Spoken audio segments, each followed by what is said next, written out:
There's a couple questions in the chat about what preparations are you making for the election, given these foreign actors and all that they're doing, and just generally, are there any specific concerns about the upcoming election? Things you're already seeing, disinformation, probably, and misinformation, I guess, that seems to be getting some traction.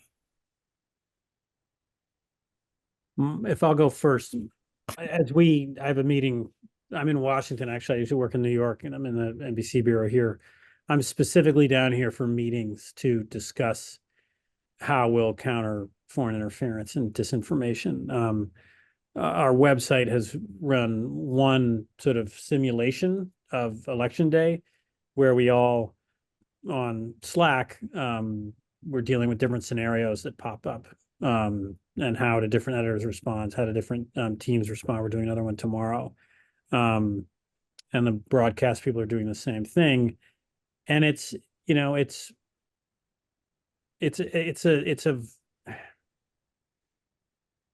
that we're unable to quickly, shoot, that there's a very, well done, sophisticated AI video that shows ballot stuffing, that shows the kind of corruption that Americans fear based on our own political culture today. But it's a very compelling evidence audio of a phone call, where Joe Biden is saying this or that, or Donald Trump is saying this or that.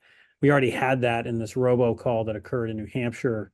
If you remember, that was a Democratic Party activist. And it's that we can't refute it quickly, that the federal agencies I've talked about, there's a deep hesitation in the Biden administration to be seen as, the arbiter of truth or declaring something foreign interference. And I understand there are concerns about that politically. The current plan is for regular phone calls every few hours with CISA, the main agency that, deals with internet security, CISA.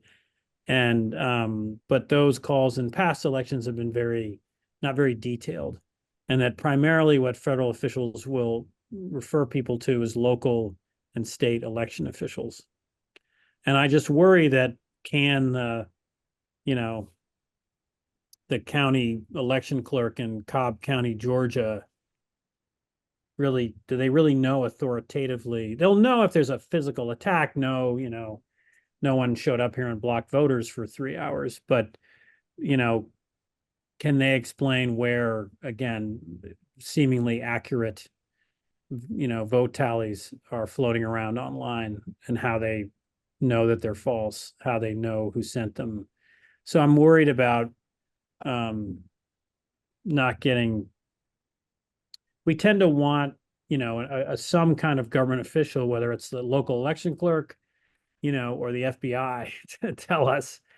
I mean, as an editor, we want to get this wrong, and the response from government officials in private meetings is, it's on the media, you figure it out.